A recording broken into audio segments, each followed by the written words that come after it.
hablar desde lo que es mi experiencia en esto del registro de la participación política de las mujeres, o más bien desde mi no experiencia.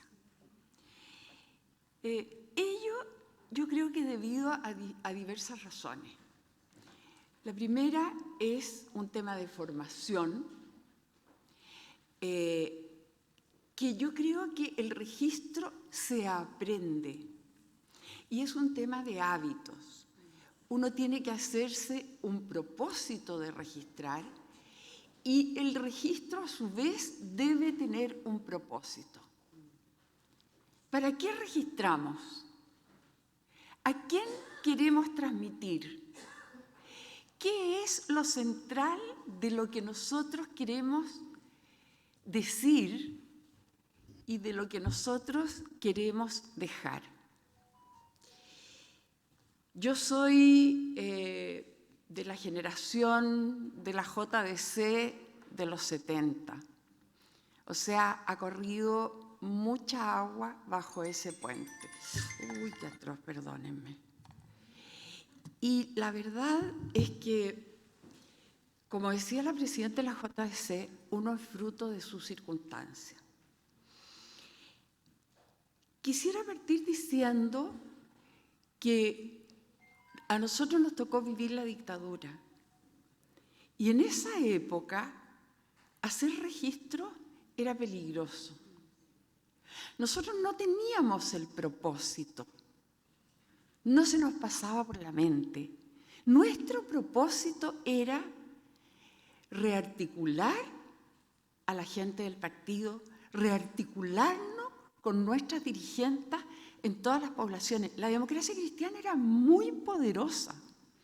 Tenía presencia a lo largo de todo Chile en todas las comunidades. Y aquellas que habían sido sus dirigentes, estábamos sin saber que eran unos de otros, etc. Ese era el propósito. Y los registros eran peligrosos. Y nosotros los registros que teníamos los destruimos. Los destruimos el año 73 porque era un peligro para las personas que... ¿Se ocurre a ustedes en las organizaciones hacer un registro de asistencia con nombres? Hacer un registro de aquello que nosotros queríamos hacer y para lo que nosotros nos organizábamos. Por lo tanto, nosotros aprendimos que eso era muy complejo. Pero más allá de eso, a nosotros ni siquiera se nos pasó por la mente hacer registro.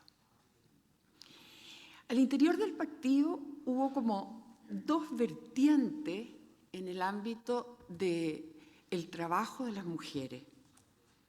Y yo diría que en el trabajo partidario en general hubo una que era más de pensamiento, que se llamó el proyecto alternativo y que convocaba a la gente a pensar, ya transcurrido una década de dictadura, a pensar cómo iba a ser el Chile que queríamos que se instalara y que se construyera después de la recuperación de la democracia.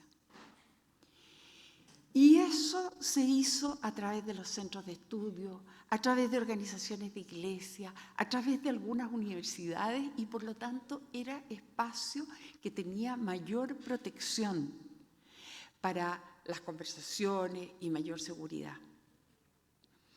Pero hubo otro grupo que por vocación sentía que el quehacer tenía que trascender esos espacios de reflexión que eran necesarios y que fueron importantísimos para el retorno a la democracia. Pero que teníamos que ir a acompañar a nuestros dirigentes en su cotidianeidad, en el horror de lo que eran sus vidas, de pobreza, de miedo, de persecución. Y aún así, nuestras mujeres salían a la calle articulaban las ollas comunes, articulaban los comprando juntos, articulaban los espacios de conversación de casa en casa, y que nosotros teníamos que ser personas al servicio de ellas y personas que pudiéramos estructurar diversas iniciativas de apoyo incluso económico, o partiendo por el económico, aunque suene prosaico, pero así era. Y se constituyó el movimiento de solidaridad familiar. Fue un movimiento muy extenso que trabajó fundamentalmente en la región metropolitana, del cual los únicos registros que hay son unas fotos que se tomaban en las máquinas de entonces, pocas porque había que mandar a revelarlas, en que había las celebraciones de Navidad de nuestras dirigentes en sus barrios y poco más que eso. Cuando la vicepresidenta de la Mujer nos pidió que este año, a objeto de celebrar, no sé si celebrar, pero conmemorar los 50 años, entonces hiciéramos una reseña de lo que pasó, fue súper difícil, porque nos juntamos Jimena Cerqueira, que yo diría que era el alma de todo este trabajo y el trabajo fundamental, y Jacqueline Sentart, que era otro elemento importante, y yo, y hacer recuerdos, y no nos acordábamos. Sencillamente nos habíamos olvidado, nos acordábamos de las cosas que hacíamos, que, no sé, incluso espacios de producción que hacían los hombres con gente que vivía en Lampa, en Batuco, que tenía espacios de tierra y que nosotros conseguíamos las semillas y que ellos sembraban y cosechaban y llevaban las comidas a las ollas comunes, pero se nos ha olvidado y no hay registro, y yo quiero confesar que yo destruí hace poco, no mucho, los estatutos de ese movimiento que fueron súper importantes. Quiero mencionar a la Carmen Frey, porque la Carmen en ese trabajo fue fundamental.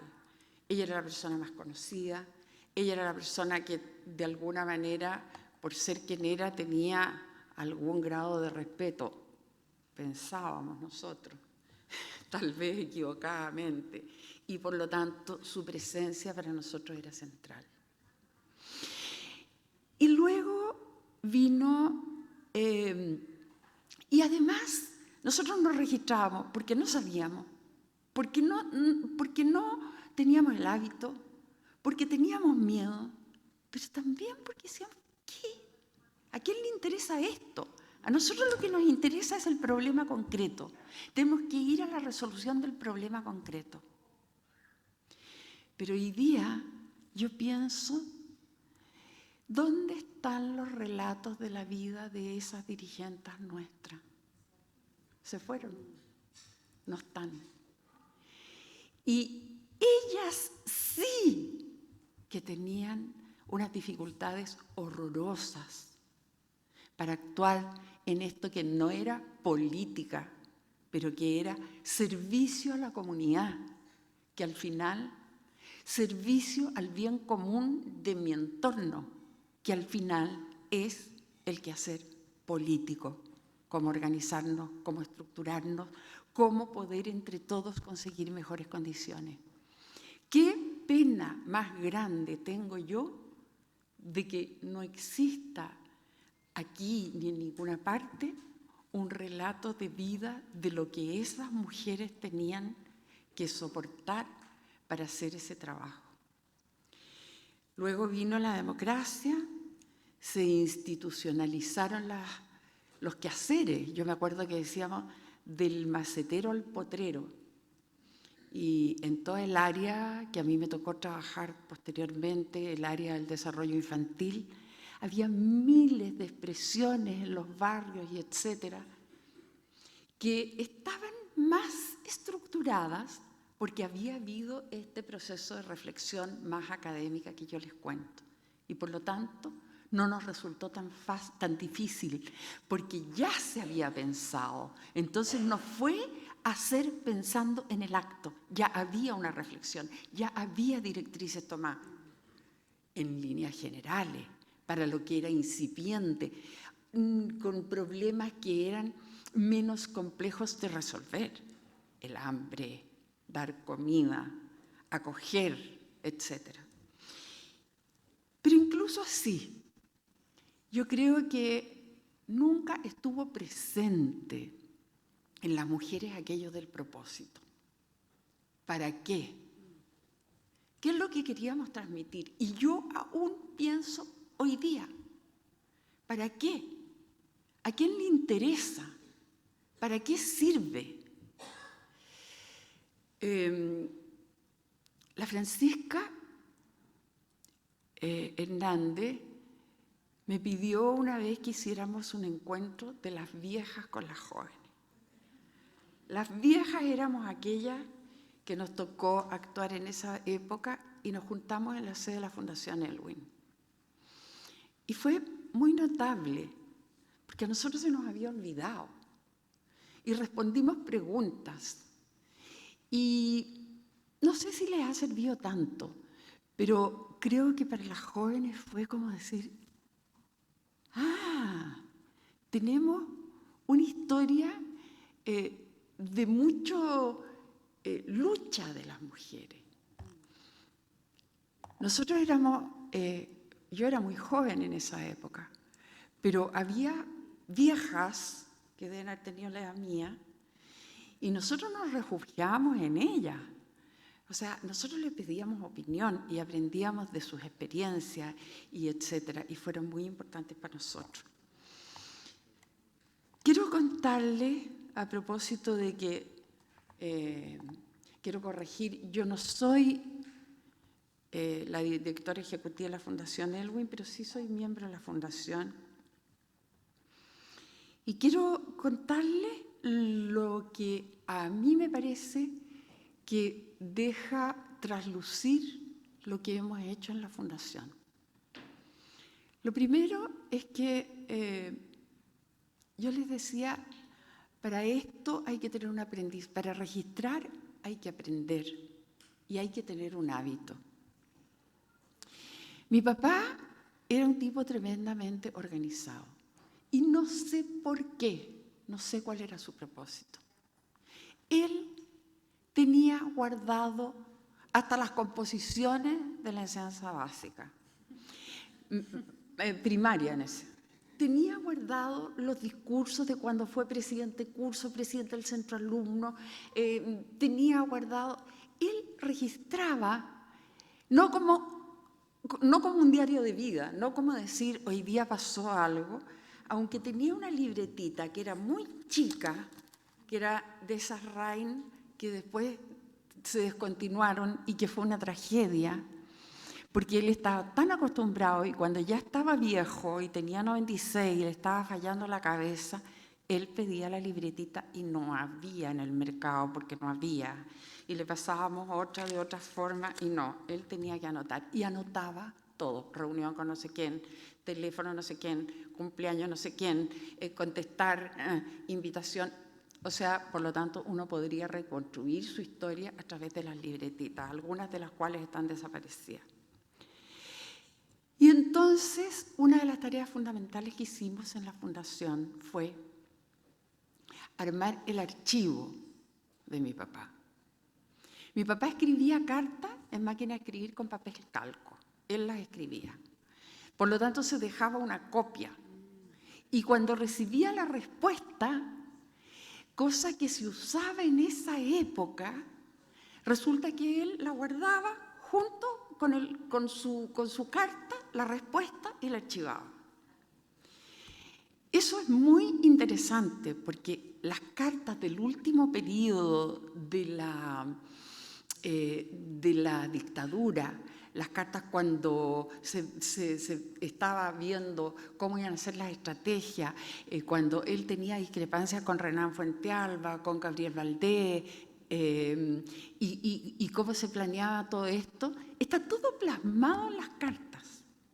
y ustedes pueden acceder a ellas a través de la página web. En la página web se digitalizó todo, están los originales, ¿ah? O sea, ustedes pueden ver la máquina de escribir con la nota que él puso al lado. Este es un tonto. Tal cual, o sea, no se alteró nada. Y yo creo que hoy día están absolutamente todo su archivo digitalizado. Pero resulta que mi mamá, que era una mujer inteligente y que le tocó asumir lo que le tocó asumir, más allá de las discusiones, si es legítimo o no es legítimo, etc., le tocó y ella asumió. Y resulta que mi mamá le hicieron entrevistas, ¿qué es esto de ser primera dama? ¿Cómo se siente usted? Esas típicas cosas un poco de la revista Ya, de la revista Paula, más que de, o sea, como en esa tónica, pero no importa, porque ella ahí estaba contando qué le pasó a ella, qué le pasaba a esa persona, que lo que le pasaba a esa persona es lo que les pasa a las mujeres cuando tienen que salir del ámbito, a las mujeres de esa generación y de la mía, cuando tienen que salir del espacio de la familia y tienen que ser cara pública y abrir ese espacio. Y entonces hemos querido nosotros hacer un archivo con las cosas de mi mamá. Y la verdad es que no nos da, porque tiene muy pocas cosas. Tiene los discursos que ella hizo, algunos en campaña, muy poco.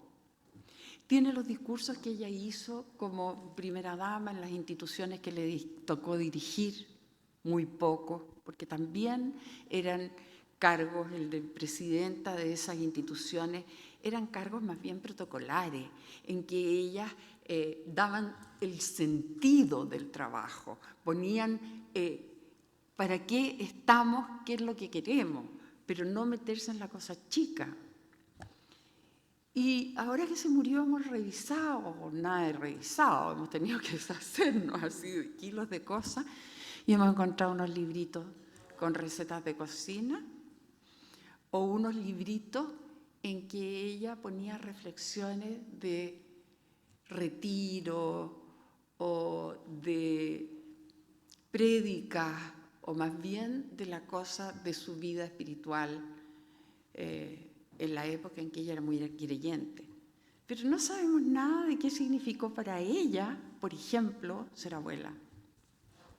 Y sus nietas al final querían saber y iban y le ponían el teléfono, porque tampoco había teléfono. Entonces las fotos eran menos. Los WhatsApp no existían, que uno puede reconstruir cosas a partir de eso.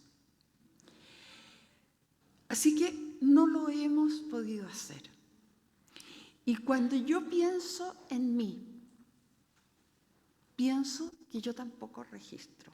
Y es más, que yo me quiero deshacer de mis registros. ¿Para qué? ¿Para quién? ¿Qué importa? Y me doy cuenta de que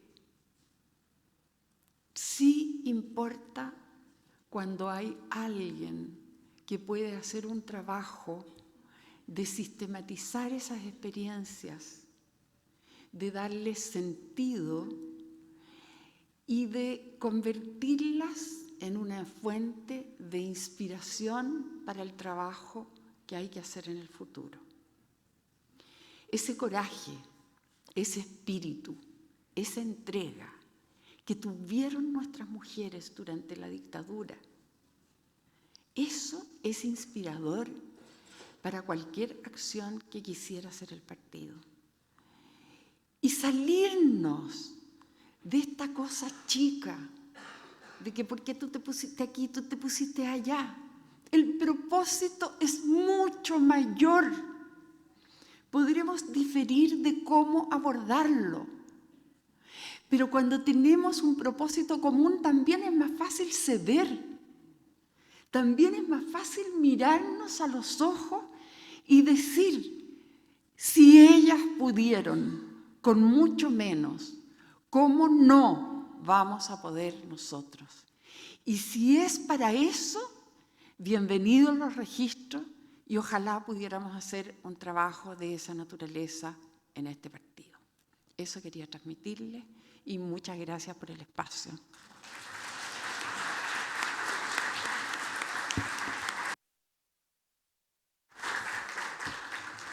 Muchas gracias, Isabel, por este ejercicio de memoria y también a la Fundación Elwin, que quien hemos navegado en su página web lo hemos agradecido por los archivos que tienen cuando tratamos de hacer un poco de historia. Ahora, continuando con nuestra segunda expositora del panel Registro de Memoria de Mujeres y Fomento de su Participación Política, dejamos a María José Cumplido. Hola a todas, muchas gracias por la invitación. Me resultó muy inspirador lo que tus reflexiones, porque creo que a lo largo de la historia de Chile, esa idea del propósito, esa pregunta de a quién le interesa esto, ha estado muy presente en las mujeres en particular. Y bueno, yo trabajé en la Biblioteca Nacional cerca de 10 años, justamente intentando divulgar la historia para que todos pudiéramos tener acceso a ella, personas que no necesariamente tenían educación formal, la mayoría de ellas obviamente no fueron a la universidad, entonces había que presentar la historia con un lenguaje cercano, con un lenguaje capaz de llevar la historia de Chile a todas las personas y que ese conocimiento saliera de las universidades y se volviera un punto de reflexión no desde la nostalgia, sino una reflexión del presente.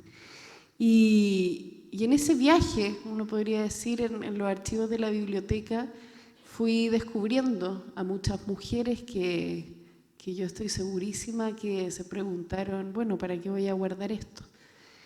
Y les voy a contar una historia de una mujer que llegó en el siglo XVIII a Chile desde África como esclava de la familia Palacios.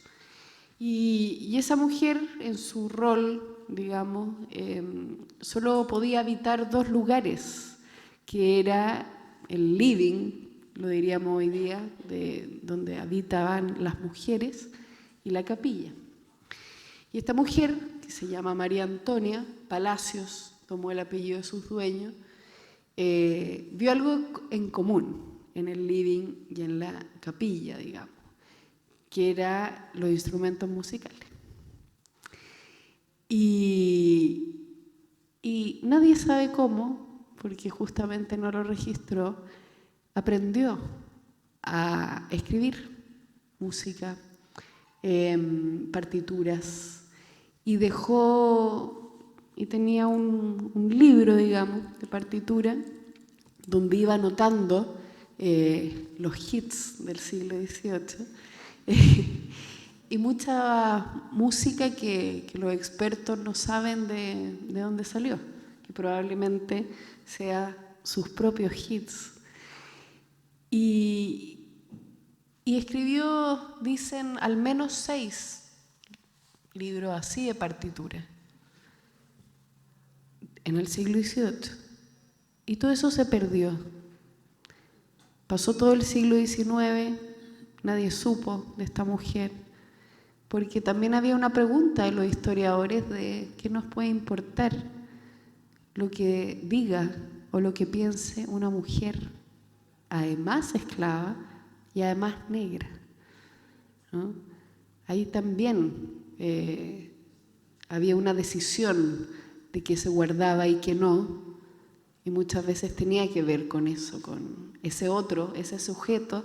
A nosotros, historiadores, con esta barba en el siglo XIX, nos parece totalmente irrelevante. Y en los años 80, siglo XVIII, 1700, 1900, en la década de los 80 más o menos, afines estaban arreglando una iglesia ahí en Recoleta y había un musicólogo que estaba revisando que el órgano de la iglesia funcionara, arreglando ciertas cosas, y de repente en la basura, literalmente en la basura, ve un libro. Y él, como estudioso, reconoce la antigüedad de ese libro.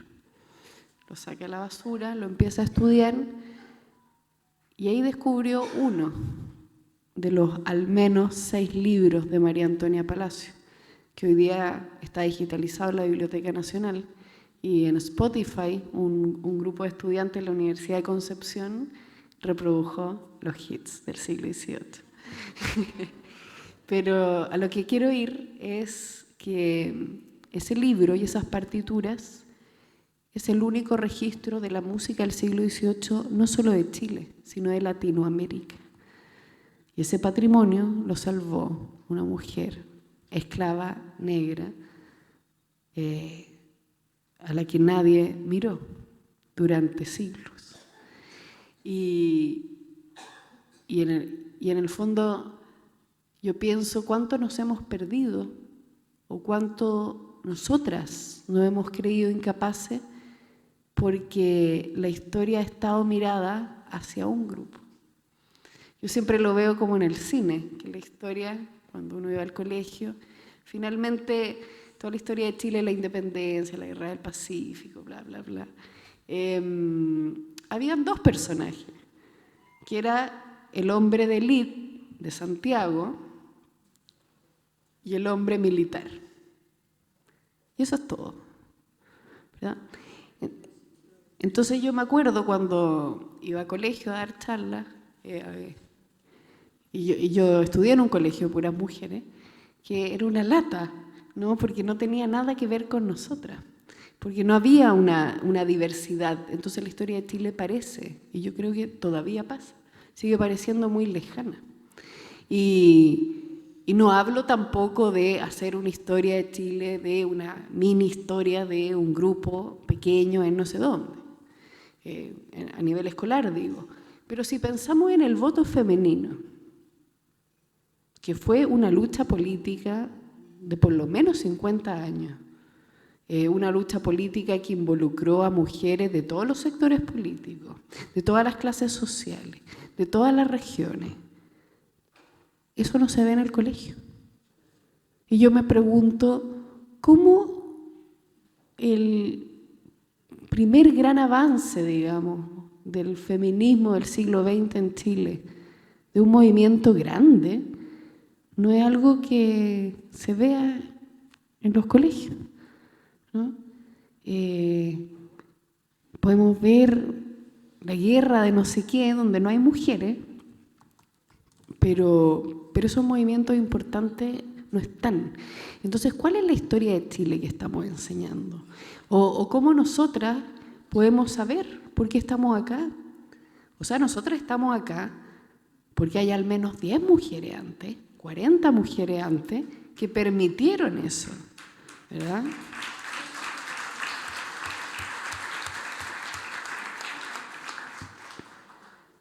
Que pudiéramos votar, que pudiéramos tener nuestro propio presupuesto, ¿no? O sea, hubo mujeres que lucharon para que yo pudiera salir de mi casa sin pedirle permiso a nadie a comprar cigarros en la esquina, ¿no? Y eso es relevante, y eso es relevante no como desde una idea de la víctima, sino que es relevante porque yo creo que la historia y el rol de las mujeres en política es una aposta donde hay una solidaridad y un deseo por efectivamente mejorar la vida de las mujeres que nos van a seguir. Y eso es justicia porque antes hubo mujeres que me han facilitado la vida, ¿no? Y yo creo que desde esa perspectiva creo que hay una posibilidad de una unidad no estratégica, sino una unidad del alma. Y cuando uno ve la historia de las mujeres, creo que eso está muy presente. Y no solo en el voto. Si uno mira la historia de la dictadura, por ejemplo, cuando los hombres estaban totalmente peleados entre ellos, y uno ve Mujeres por la Vida, ¿verdad? Que juntó a mujeres de este partido, de la Democracia Cristiana, con mujeres del PC, ¿no? Y esas diferencias daban lo mismo, porque lo que se quería era recuperar la democracia, y no cualquier democracia, ¿no? Se soñó con un futuro. ¿Cuál es la democracia que queremos construir? ¿No? Y pareciera que cuando uno se enfoca en la contingencia por la contingencia, en el cagüín del día, pareciera que hoy día no hay un plan de futuro, ¿no? Y creo que parte de ojalá al menos, los 2 fracasos constitucionales tienen que ver con eso. Tienen que ver con que no hay un futuro, sino yo quiero ganarte, ¿verdad? Y eso explicaría por qué distintos sectores políticos cometen los mismos errores, ¿no? Entonces quizás la pregunta es cómo nos salimos un rato de los teléfonos, de Twitter, y miramos a largo plazo. Y recordamos esos 50 años en que las mujeres lucharon por el voto. Y lucharon por el voto, como les decía, desde distintos lugares, con una élite política que les decía que no. Y les decía que no porque eran tontas, porque se dejaban llevar por la emoción, entonces cómo iban a votar, con ese tipo de argumentos. ¿Y cuál es la...? Pero tenían una visión, tenían una propuesta, tenían una idea. Entonces creo que cuando reconocemos esa historia nuestra, y volvemos a mirar la historia de Chile desde esa perspectiva, desde la perspectiva de las mujeres, creo que nos puede permitir cambiar la forma y el fondo de la política, ¿verdad? Y preguntarnos qué queremos, quizás no para nosotras, para nuestras hijas, para nuestras nietas y para mujeres que quizás no vamos a conocer nunca. ¿Cuáles son las siguientes conquistas? ¿Y cómo lo hacemos? Yo extraño mucho del feminismo esos objetivos, el qué es lo que necesitamos. Estoy escribiendo un libro sobre el feminismo obrero de principios del siglo XX, de mujeres que apenas sabían leer, pero se organizaban porque querían 2 cosas: regular el horario laboral, porque trabajaban 16 horas, y además el trabajo que hacían en su casa, y que el Estado se hiciera cargo o la ayudara al cuidado, ¿no? Al cuidado de su familia, ¿no? Y hacían mitines y se organizaban, y muchas de ellas publicaron en diarios.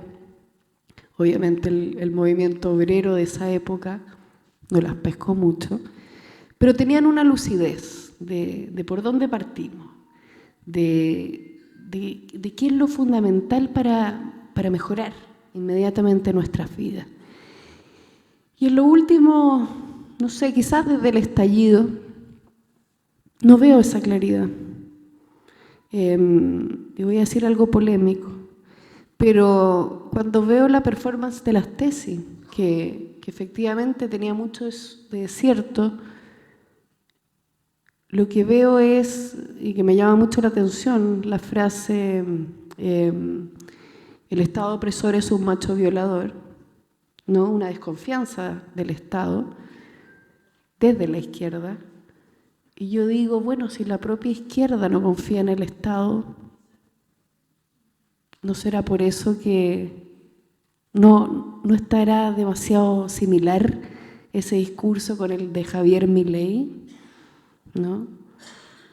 Si la centroizquierda y la izquierda no confían en el Estado, ¿cuál es el plan? ¿Comprarlo?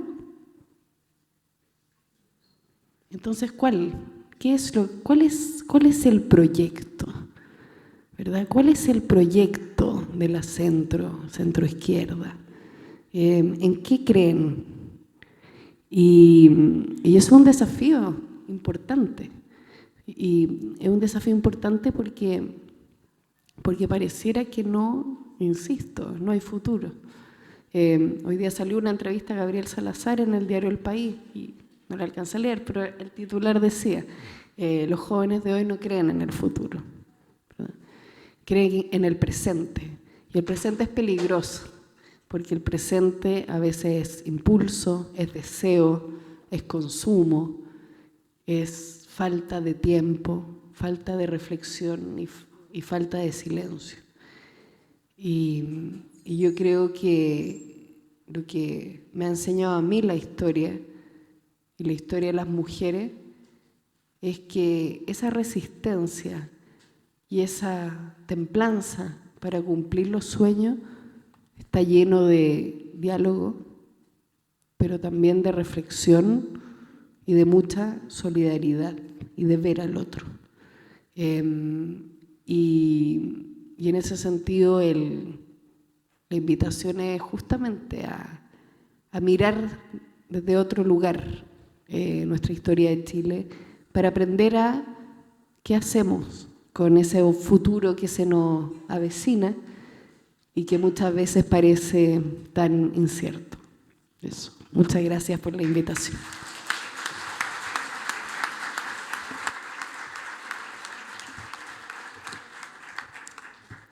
Muchas gracias, María José, no solo por la historia que nos ha entregado, sino por la reflexión muy buena para partir este intenso día que tenemos las mujeres acá en el partido. Y dado que nos queda un tiempo, vamos a otorgar un espacio para preguntas que le quieran hacer a cualquiera de las dos expositoras o a las dos en general. Así que levante la mano quien tiene alguna pregunta. Vamos a esperar el micrófono.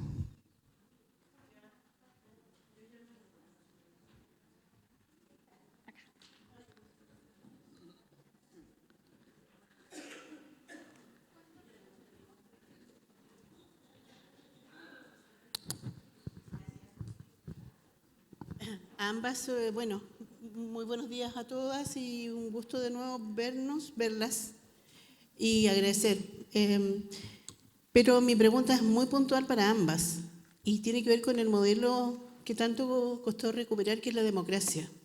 Quiero que me digan ustedes cada una qué visión tienen respecto de esto que hemos cuidado tanto después de tanto que nos costó recuperar.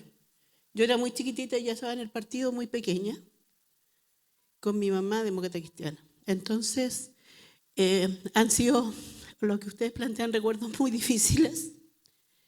Y quiero que ustedes me digan cuál es la visión que tienen respecto, efectivamente, de esto que hemos cuidado, que es el patrimonio hoy día del país, que es el modelo democrático, pero más que modelo en términos económicos, sino de la permanencia de esta posibilidad que tenemos y que recuperamos hace un tiempo, varios años ya.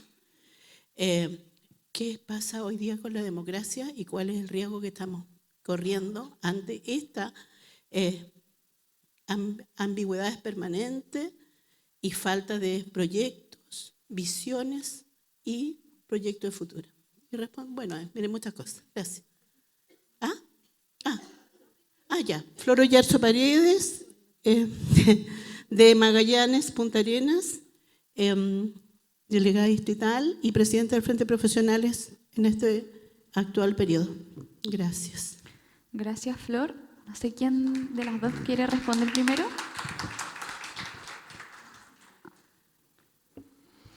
Hola, Flor, ya nos habíamos saludado. Bueno, yo creo que la democracia que hoy día tenemos está lamentablemente bastante complicada. Yo no tengo temor de que vaya a haber un golpe o cosa por el estilo, pero sí me preocupa mucho que vayamos a tener un aventurero, un Milei, una desafección de nuestra ciudadanía por la política, porque de verdad que nuestra política se ha deteriorado inmensamente. Yo creo que tenemos los chilenos un diagnóstico común de las necesidades urgentísimas que requieren soluciones, aunque sean paulatinas, aunque no sean las definitivas, pero que vamos avanzando, porque estamos estancados hace muchos años. Y nuestro estancamiento tiene que ver con esta incapacidad que hemos tenido de ponernos de acuerdo para ir dando pasos. Esto tiene que ver con el sistema político, con la fragmentación de los partidos, con su debilitamiento, con su dificultad para representar. Y también voy a decir una cosa súper polémica, está Juan allá atrás. Juan, para ti un saludo. Tiene mucho que ver con la comunicación, porque lo que hablaba María José, esta inmediatez a través de los medios nos casa en posiciones que nos impiden hacer una reflexión más profunda y poder, un verbo muy poco académico, recular. Porque lo dije porque me salió de la guata, ahora cómo me desdigo de esto.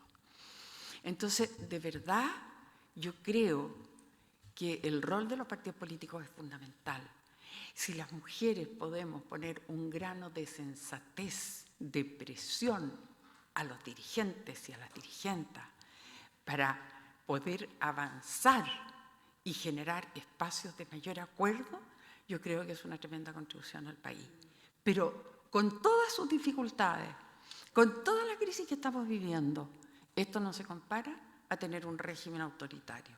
Por lo tanto, tenemos que cuidar la democracia porque no se da, porque sí, se construye día a día.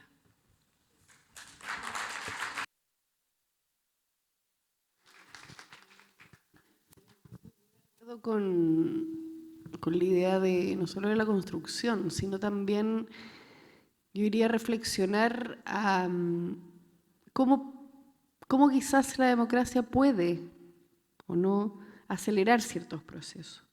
Porque yo no sé si esto de la inmediatez se va a acabar. Y efectivamente la democracia tiene otros tiempos. O sea, hacer cambio en dictadura es muy fácil porque no hay que preguntarle a nadie. Pero la democracia requiere acuerdos y eso toma tiempo. Y en una sociedad donde yo aprieto un botón y tengo una pizza al lado, el tiempo es distinto. Y no sé cómo converge democracia y tiempo o qué deberíamos trabajar, construir para que converse, digamos, con la sociedad, que pareciera efectivamente que hay una distancia que los populismos de extrema derecha han podido llenar con promesas de la inmediatez, que sabemos que no van a ocurrir, ¿verdad? Y a mí me preocupa el populismo en general. A mí me preocupa un Parisi, por ejemplo. Una propuesta sin contenido de soluciones, 3 cuotas precio contado, que sabemos que caen en todos los países. Y también me preocupa lo poco atractivo que puede ser plantear cambios en 10, 20 años, porque estamos en otros tiempos. Entonces, me gustaría volver a repensar la democracia, volver también a instalar una educación cívica en todos los colegios y liceos de Chile, donde podamos conversar sobre para qué sirve la democracia y por qué es el mejor sistema que hemos conocido, y cómo podemos ir perfeccionándolo, ¿verdad? Entre todos y todas.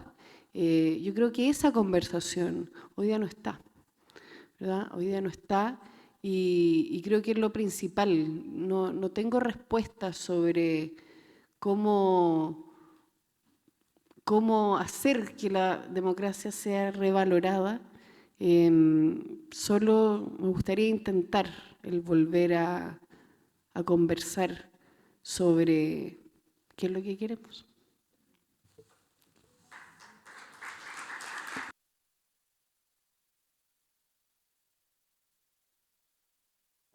Teníamos una mano levantada por acá. Levanten la mano quienes quieren consultar. 1, 2, 3, 4. Ya vamos a ver qué nos alcanza el tiempo porque tenemos hasta las 11:30, pero ahí ya teníamos un orden, vamos a seguir después por allá. Muchas gracias. Bueno, agradecida por las dos panelistas. Siguiendo un poco la línea de Flor, estábamos recién conversando con algunas camaradas en qué instancia, a través de este modelo neoliberal que nos tomó, ¿no es cierto?, y los cambios no han sido muy productivos durante el pasar de la democracia, ¿en qué momento las mujeres dejamos de creer en nosotras? ¿Ya? Yo puedo entender que la mujer tiene una doble función, ser madre, ¿cierto?, dueña de casa, además política. Entonces, siento que de repente nosotros mismos nos desapegamos. En la carrera política, cuando a veces hay camaradas que se han presentado como candidatas, sus propios pares han sido quienes han dañado esta situación, ¿ya? Y no quiero tomarlo solo como camaradas, quiero tomarlo en general como mujeres. ¿En qué momento nosotros perdimos esa mística de creernos el cuento? Porque una mujer, delante la presidenta de la Jota decía, una mujer sola no habla. Seremos pocas, pero hablamos, ¿ya? Cuando hay más mujeres, efectivamente se habla más. La mujer tiene algo que el hombre, sin desmerecer a ambos sexos, ambos son importantes. La mujer tiene algo más aterrizado. La mujer ve, como decía acá Isabel, ve más allá de la persona. Entonces, lo otro, que hay mucho compromiso de que vamos a ayudar a las mujeres en campaña, no se preocupen, cuenten con nosotros, la paridad, que es muy utilizada la palabra, pero cuando tú tienes que dejar a un varón que salga de ese cargo para meter a una mujer, la paridad ya no corre, ¿ya? Y no es que quiera ver esto destructivo, ¿ah? Siento que hemos avanzado bastante, no lo voy a negar, ¿ya?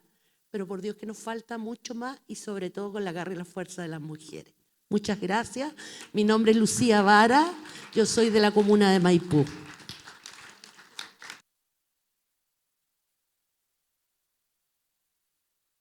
Alcancen todas las camaradas a hacer sus preguntas. Vamos a hacer las próximas 3 preguntas todas juntas para que puedan responder en una respuesta más en extenso.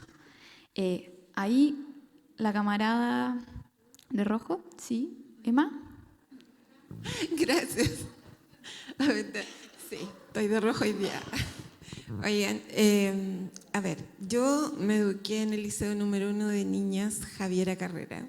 Soy muy orgullosa de esa. Y a nosotros desde el principio nos mostraron el rol de la mujer en la sociedad. A mí me tocó tener educación cívica. Y veo un espacio para las mujeres, principalmente, en donde sí podríamos generar cambio. Me gustaría la opinión de ustedes que tienen una visión más de la historia. Y es aprovechar lo que pasó en pandemia y lo que hoy día necesita la gente. Necesitamos el contacto, necesitamos volver a encontrarnos. Nosotros como partido hicimos las plazas ciudadanas, sí creo que se llama, en donde nos acercábamos a grupos que no eran demócratas cristianos, eran ciudadanos, que necesitaban de nuestra expertise. hicimos la ley del mono, fuimos con equipos de salud. Hay jóvenes que para difundir su partido político crearon una biblioteca móvil en donde iban con sus libros, recolectando libros y haciendo permutas, digamos, o sea, trueque, y se acercaban a la gente, que son los jóvenes partidos, digamos, no nosotros. Creo que ahí hay un espacio en donde nos está aprovechando, y hoy día que estamos con un nuevo renacer, lo veo yo. Siempre pensé que nuestro partido era como una ave fénix, porque ha hecho su renacer varias veces, pero hoy día es nuestra responsabilidad.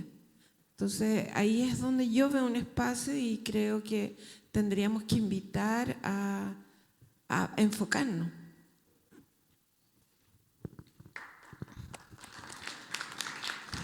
Gracias. La última pregunta tenía la mano levantada allá al fondo. Ya, después acá. Por favor, seamos breves con las preguntas e indiquen a quién se la realizan. Por eso.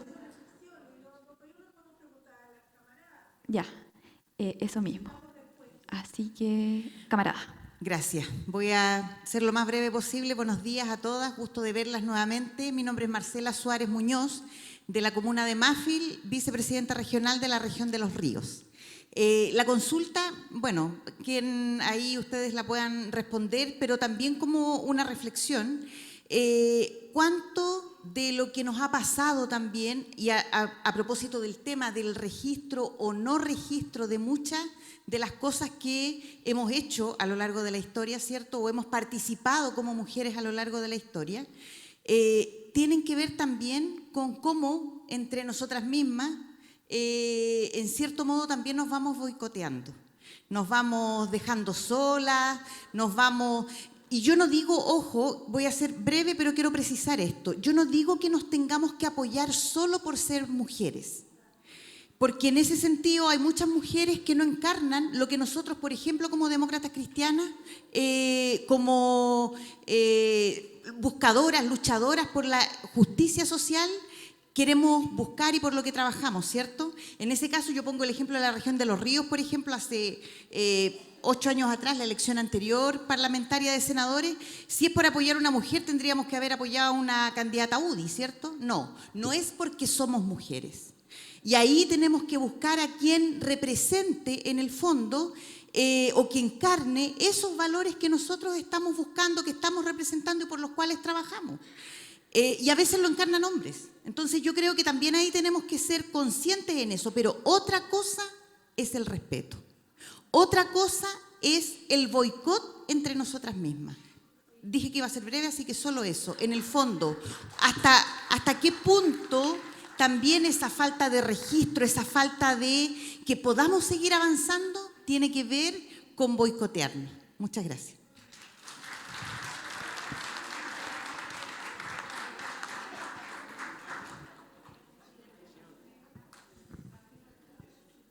Por fin llegó el micrófono a mis manos. De ayer. Y la señora Carmen me dijo que podía hacer doble, porque ayer esperé mucho y no fue. Bueno, buenos días a todas, camaradas. Mi nombre es Alicia Valencia, soy presidenta comunal de la región de Antofagasta. Y acá estamos representadas la zona norte. Gracias. Mire, yo entiendo las reflexiones de las camaradas y se agradece también, pero también a veces un poquito, yo digo como la pregunta es la pregunta. Entonces mi pregunta tiene que ver también con este tema de cómo las mujeres nos hacemos valer frente a los hombres. No es que quiera hablar mal de ellos, porque también sé que son un mal necesario. No, pero bien. En este caso, nosotros en Antofagasta, bueno, lamentablemente nosotros sí tenemos un gran patriarcado. Un gran patriarcado, nos ha costado llegar donde estamos. Tenemos una presidenta regional, la primera de nuestra región en nuestro partido. la señora Isabel González, a quien apoyé y también ella me invitó a mí. Es un trabajo de tiempo, yo no era nadie. Sin embargo, me fui instruyendo a través del CERNAMEG, en cualquier estado, en cualquier gobierno, derecha, da lo mismo. Yo estuve ahí, estudié para ser una lideresa política y hoy día soy presidenta comunal. Me inscribí sola como candidata a Core, sola. O sea, yo fui y puse mi nombre ahí, porque así tiene que ser. Entonces, a ustedes que han tenido la oportunidad de ser grandes mujeres en este partido, la pregunta es, ¿cómo creen ustedes que nosotras mujeres debemos ser para seguir adelante? Yo pude hacer eso, tengo en mi mente seguirlo, pero hay muchas mujeres que se quedan, sobre todo en mi partido, o sea, están ahí diciendo, bueno, esperemos a ver qué pasa. No, hay que ser activa. Entonces, ¿qué consejos nos dan a ustedes, a las mujeres de Chile, de cómo tenemos que salir de ese tema del patriarcado que pasa mucho en muchas regiones? Eso, muchas gracias.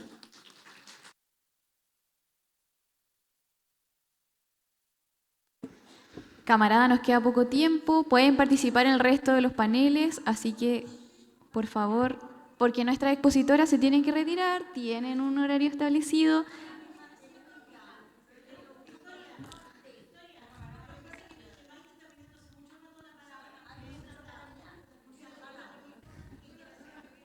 Dejemos que respondan esta pregunta las expositoras, si nos da el tiempo, seguimos. María José. Ya, voy a tomar muchos de los comentarios y las preguntas que hicieron. Creo que un consejo que me ha servido en la vida es que es mejor pedir perdón que pedir permiso. Y yo creo que la historia de las mujeres ha sido así. Han sido mujeres que han abierto los espacios justamente no esperando que lleguen, sino se han ido tomando, han presionado con mucha convicción, con mucha reflexión también, pero creo que el ejemplo acá es muy interesante justamente porque hay que tomarse esos espacios y nadie nos va a venir a regalar nada, porque nunca lo han hecho. Y nunca lo van a hacer. Y en ese sentido yo creo que, volviendo a por qué las mujeres dejaron de creer, yo creo que también tiene que ver con que, un poco con esta reflexión que hacía sobre la posta.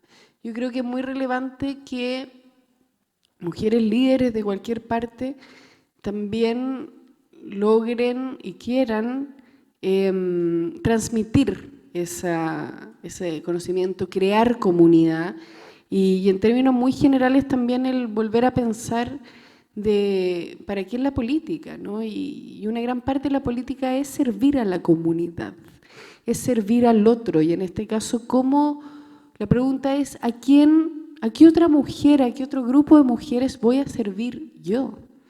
¿No? Y en ese sentido creo que es una reflexión y es una actitud activa. No voy a esperar que se junte justo el grupo para yo participar, es como lo tengo que hacer yo. Y yo sé que estamos cansados de hacerlo todo, ¿no? Porque así ha sido durante siglos, pero no conozco otra forma.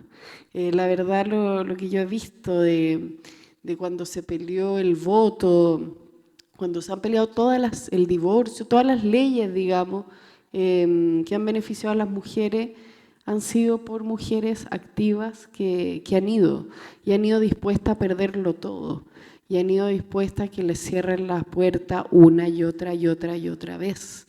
Entonces quizás mi consejo no es un poco estresante, pero esa es la única manera, creo, que conozco. Y ojalá podamos construir otras maneras más tranquilas, quizás más donde podamos descansar, pero mientras, bueno, si no existe, tenemos que construir.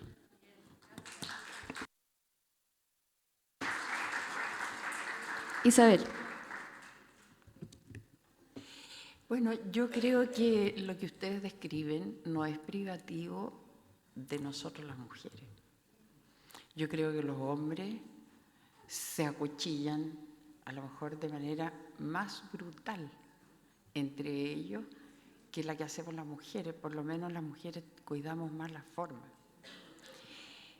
Entonces el tema es qué nos pasa que estamos habituándonos al mal vivir. ¿Qué nos pasa que estamos compitiendo en todo? Aquí no estamos pensando en una relación de cooperación en pos de un objetivo común, que es más trascendente, sino que estamos pensando en un objetivo personal. ¿Qué nos pasa que nosotros no confiamos en el del lado? Porque decimos, no, si este tiene una cartita debajo de la manga. Y entonces eso es una actitud. O sea, no es una actitud, es un tema muy profundo de cómo nosotros somos mejores personas. Yo no puedo hacer mejor persona al del lado. Solo me puedo preocupar de tener una mejor versión de mí mismo y de preguntarme a mí mismo, ¿cómo puedo contribuir a armar un equipo, que tengamos una fraternidad, que nos potenciemos, que confiemos unos en los otros y que si hoy día te toca a ti llevar la bandera, mañana me podrá tocar a mí. Y si no me toca, no me importa, porque lo que importa es que la bandera surja y la bandera salga adelante y cumplamos el propósito. No hay otra receta, ¿no es cierto? Pero créanme, no somos solo las mujeres las que nos acuchillamos, son los hombres y lo hacen brutalmente. Es nuestra condición humana, es nuestra condición de ciudadanos que la hemos llevado a esto. Yo creo que nos falta mucha espiritualidad. Yo creo, más allá de la fe, yo creo que la Iglesia fue una cosa que formó muchas militantes demócratas cristianos, que nos ayudó a trabajar en comunidad, que nos enseñó a hacer la pastoral y que nos introdujo valores y actitudes que eran relevantes. Y hoy día se le echa de menos. Y si no la tenemos a mano, busquemos espacios de reflexión interna para ser mejores personas. Y yo estoy segura que eso se multiplica. Pienso, que creo y quiero creerlo firmemente, porque es la única manera de tener esperanza.